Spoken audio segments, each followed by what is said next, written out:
ചേച്ചി ഞാൻ തിങ്കളാഴ്ച ഒന്ന് എറണാകുളം പോയാലോ എന്ന് ആലോചിച്ചതാ. കറങ്ങാൻ പോകാനാണോ? യെസ്, പക്ഷെ പോകുന്നില്ല. അതിനെ എന്നാ ചൂടാ. ആണോ? ചൂട് ശരിക്കും പറഞ്ഞുണ്ടല്ലോ, നമുക്ക് ഇവിടെയാണ് അത്രയും ചൂട് നമ്മൾ അറിയാത്തത്. രാവിലെ ഇവിടെ വന്നിട്ട് നമ്മൾ രാത്രിയിൽ അല്ലെ വൈകിട്ട് 6 മണിക്ക് ശേഷം തിരിച്ചു പോകുന്നതുകൊണ്ടാണ് നമ്മൾ ചൂടറിയാത്തത്.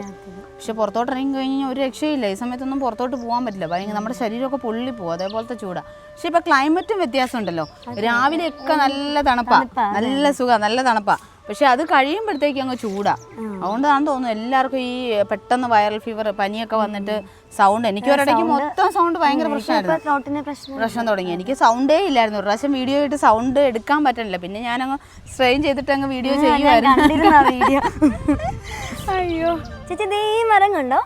അതെ, ആൽമരവാടാ. ആൽമരം? ആലിന്റെ ഇലകള് ഇതല്ലല്ലോ നമുക്ക്. പക്ഷേ ഒരു ടൈപ്പ് അല്ല. നമുക്ക് ഏറ്റവും കൂടുതൽ അറിയാവുന്നതെന്ന് പറഞ്ഞാൽ നമ്മൾ അമ്പലത്തിലൊക്കെ ഏറ്റവും കൂടുതൽ അരയാലൊക്കെ ബുദ്ധന്റെ വൃക്ഷം, ബോധിവൃക്ഷം എന്നൊക്കെ പറയുന്നത് അതാണ്. പക്ഷെ ഒരുപാട് ടൈപ്പ് ആൽമരങ്ങളുണ്ട്. ആൽവർഗത്തിൽപ്പെട്ട ഒരുപാട് മരങ്ങളുണ്ട്. അത് നമ്മൾ തിരിച്ചറിയാൻ പറ്റുന്ന വെച്ചാൽ ആൽമർഗത്തിൽപ്പെട്ട എല്ലാ മരത്തിനും ഇങ്ങനെ വായുവിൽ വേരുകൾ ഉണ്ടാവും. കണ്ടോ, ഭൂമിയിലേക്ക് തൂങ്ങി കിടക്കുന്ന വേരുകൾ ഉണ്ടാവും എന്നുള്ളതാണ് ഇതിന്റെ ആൽമർഗത്തിൽ. നല്ല രസമാണ്, ഭയങ്കര ആ ഒരു ആംബിയൻസ് ആണ്, ഒരു പോസിറ്റീവ് ഫീലാണ് നമുക്ക് ഇങ്ങനെയുള്ള മരങ്ങളെയൊക്കെ കാണുമ്പോൾ. കാരണം നമ്മളൊരു അമ്പലത്തിലൊക്കെ ചെല്ലുമ്പോൾ ഒരു ആൽമരത്തിൻ്റെ ചോട്ടിലൊക്കെ അങ്ങനെയൊക്കെ നിൽക്കുമ്പോഴും അതൊക്കെ ഒരു പ്രത്യേക ഫീലല്ലേ നമുക്കത് മരം കാണുമ്പോഴും. കാരണം അമ്പലത്തിലൊക്കെ ആകുമ്പോൾ മരത്തിന് ഇങ്ങനെ ചുറ്റും കെട്ടിയിട്ട് ആൽമരങ്ങളൊക്കെ ചുറ്റിനും കെട്ടി പ്രൊട്ടക്ട് ചെയ്തിട്ടാണ് നിർത്തണത്. ഇരിക്കാൻ തന്നെ. അതെ, പണ്ട് കാലത്ത് ശരിക്കും പറഞ്ഞാൽ ഒരു കൂട്ടം എന്നൊക്കെ പറഞ്ഞാൽ ആൽത്തറക്കൂട്ടങ്ങളൊക്കെ അല്ലായിരുന്നു അമ്പലത്തിൻ്റെ ഒക്കെ കൂട്ടത്തിൽ. അതേപോലെ തന്നെ ഏതെങ്കിലും ജംഗ്ഷനുകളിലൊക്കെ മരങ്ങൾ ഇങ്ങനെ ആൽമരങ്ങൾ ഉണ്ടെങ്കിൽ അതിൻ്റെയൊക്കെ ചുറ്റിനും ആൾക്കാരിരുന്ന്. പണ്ട് കേട്ടിട്ടില്ലേ നമ്മൾ ഈ പോലീസ് സ്റ്റേഷനും ഇങ്ങനെയുള്ള ഇതൊക്കെ വരുന്നതിന് മുമ്പ് ഗ്രാമത്തലവന്മാരാണ്. ഇപ്പോഴും എനിക്ക് തോന്നുന്നു തമിഴ്നാട് ഏരിയകളിലൊക്കെ അങ്ങനെയൊക്കെ ഉണ്ട് ചില സിനിമകളിൽ. അതെ, അതുപോലെയൊക്കെ ചെയ്യുന്നതൊക്കെ ഇതുപോലുള്ള ആൽമരങ്ങളുടെ ചോട്ടിലാണ്. നാട്ടുകൂട്ടം പോലെയൊക്കെ ചെയ്യുന്നത് ഇതുപോലുള്ള മരങ്ങളുടെ ചോട്ടിലാണ്. കാരണം അതിന് ചുറ്റും കെട്ടിക്കഴിഞ്ഞാൽ അവിടെയാണ് അവരുടെ കാര്യങ്ങൾ, എന്തെങ്കിലും കുടുംബ പ്രശ്നങ്ങൾ, ഇങ്ങനെയുള്ള കാര്യങ്ങൾക്കെല്ലാം തീർപ്പുണ്ടാക്കണം ഇങ്ങനെയുള്ള മരം. അത് പ്രത്യേകിച്ച് നമുക്ക് എടുത്തു പറയേണ്ടതെന്ന് പറഞ്ഞാൽ നമ്മുടെ പ്രകൃതിക്ക് ഏറ്റവും വേണ്ടപ്പെട്ട ഒരു മരം എന്ന് പറയാം. കാരണം ഒരുപാട് കാർബൺ ഡൈ ഓക്സൈഡിനെ ഇത് വലിച്ചെടുക്കും. അതോടൊപ്പം ഓക്സിജൻ ഒരുപാട് നമുക്ക് പ്രൊഡ്യൂസ് ചെയ്ത് തരും. അപ്പോൾ അതുകൊണ്ട് തന്നെ ഇങ്ങനെയുള്ള മരങ്ങൾ. പിന്നെ നമ്മൾ ഒരുപാട് ജീവികളുണ്ട്, ഒരുപാട് ഷഡ്പദങ്ങൾ, ഒരുപാട് ബേർഡ്സുകൾ. ഇതൊക്കെ വംശനാശ ഭീഷണി നേരിടുന്ന ഒരുപാട് പക്ഷികളുടെയൊക്കെ ഒരു ആവാസ വ്യവസ്ഥയാണ് ഇങ്ങനെയുള്ള ആൽമരങ്ങളെന്ന് പറയുന്നത്. ഇതുപോലുള്ള മരങ്ങൾ ഇത്രയും കണ്ടോ, ഇതിങ്ങനെ കിടക്കുന്ന കാണാൻ തന്നെ എന്ത് ഭംഗി. ഇങ്ങനെ പടർന്ന് പന്തലിച്ച് ആ ഒരു ഏരിയയ്ക്ക് മുഴുവൻ തണൽ നൽകി. ശരിക്കും പറഞ്ഞാൽ നമ്മൾ മനുഷ്യരുമായിട്ടൊക്കെ വളരെ ബന്ധം പുലർത്തുന്ന ഒരു മരമാണ് ഇങ്ങനെയുള്ള മരങ്ങൾ എന്നൊക്കെ നമുക്ക് പറയാം. കാരണം പണ്ട് കാലത്തൊക്കെ ശിവയ്ക്കൊന്നും എനിക്കും ഓർമ്മയൊന്നുമില്ല. പണ്ടുള്ള കാരണവന്മാരൊക്കെ നമ്മൾ പറഞ്ഞു കേട്ടിട്ടുള്ളതാണ്. പണ്ടൊക്കെ നമുക്ക് വഴികൾ ഇങ്ങനെ ഇതുപോലെ സൈൻ ബോർഡുകളോ ഇങ്ങനെയുള്ള കാര്യങ്ങളോ ഒന്നുമില്ല. ചെറിയ ചെറിയ ചെറിയ വഴികളല്ലേ, കാടിനുള്ളിലൂടെയുള്ള വഴികളാണ് നമ്മൾ സഞ്ചരിക്കാനായിട്ട് ഓരോ സ്ഥലത്തേക്കും. അപ്പോൾ ഇങ്ങനെയുള്ള വലിയ വലിയ മരങ്ങളാണ് അവർക്കൊരു സൈൻ ബോർഡായിട്ട്, കാരണം ലാൻഡ്മാർക്കായിട്ട് വഴിയമ്പലങ്ങൾ, ഇങ്ങനെയുള്ള ആൽമരങ്ങൾ. കാരണം ഇതൊക്കെ വർഷങ്ങളോളം നിലനിൽക്കുമല്ലോ ഈ മരം. എത്ര നാൾ വേണമെങ്കിലും ഇത് ജീവിതം. കാരണം ചെറിയ ചെറിയ മരങ്ങളൊക്കെയാണ് നമുക്കൊരു സൈൻ ബോർഡായിട്ട് പറയാൻ പറ്റില്ല. നമ്മൾ ആ ആൽമരത്തിൻ്റെ ചോട്ടിൽ നിന്ന് വലത്തോട്ട് പോയാൽ മതി, എല്ലായിടത്തോട്ട് പോയാൽ അങ്ങനെയൊക്കെ പറ്റുന്ന, അങ്ങനെയൊക്കെ ചെയ്തുകൊണ്ടിരുന്ന മരങ്ങളാണ് ഇതുപോലത്തെ ആൽമരങ്ങൾ. ഇതിൻ്റെ പേര് തവിട്ടാൽ എന്നാണ്. തവിട്ടാൽ നമ്മുടെ റെസ്റ്റോറന്റ് പേര് കേട്ടിട്ടില്ലേ? നമുക്ക് അരയാലുണ്ട്, പേരാലുണ്ട്, കല്ലാലുണ്ട്, തവിട്ടാലുണ്ട്. അങ്ങനെ 4 റെസ്റ്റോറന്റ്, എല്ലാം ആലുകളുടെ പേരിലാണ് റെസ്റ്റോറന്റുകൾ വരുന്നത്. അപ്പൊ ആ മരത്തിന് തവിട്ടാൽ എന്നുള്ള പേര് വരാനുള്ള കാരണം എന്താണ്? ഞാനേ ഈ ഇല കണ്ടോ, ഈ ഇലയുടെ ഒരു ഒരു ഒരു ഒരു ഇത് ശ്രദ്ധിച്ചോ, ടെക്സ്ചർ നല്ല പഞ്ഞി പോലെയല്ലേ, വെൽവെറ്റ് പോലെ ഇരിക്കുന്നു. ഭയങ്കര ഒരു രോമങ്ങൾ പോലെയുണ്ട് ഇതില്.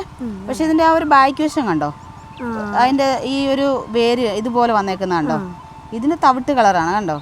അപ്പൊ അതുകൊണ്ടാണ് ഇതിന് മൊത്തത്തിൽ കണ്ടോ ആ ലൈറ്റ്, ഈ ബാക്കിലത്തെ വേരിന് ഇതിനെല്ലാം തന്നെ അങ്ങനെ ആ ഒരു തവിട്ട് കളർ വന്നിട്ടുണ്ട്. അപ്പൊ അതുകൊണ്ടാണ് അതിനെ തവിട്ടാൽ എന്ന് വിളിക്കുന്നതെന്നാണ് പറയുന്നത്. പിന്നെ ഇതിന്റെ ഉപയോഗം എന്ന് പറഞ്ഞാൽ നമുക്കിത് പണ്ട് കാലങ്ങളിലൊക്കെ നമ്മൾ മരുന്നിനൊക്കെ ആയിട്ട് ഇതിൻ്റെ ഇല കഷായം വെച്ചിട്ട് ഇതിട്ട് ഇലയിട്ട് തിളപ്പിച്ച് വെള്ളമിട്ട് മുറിവൊക്കെ കഴുകിയെടുക്കാനായിട്ടൊക്കെ ഉപയോഗിക്കും.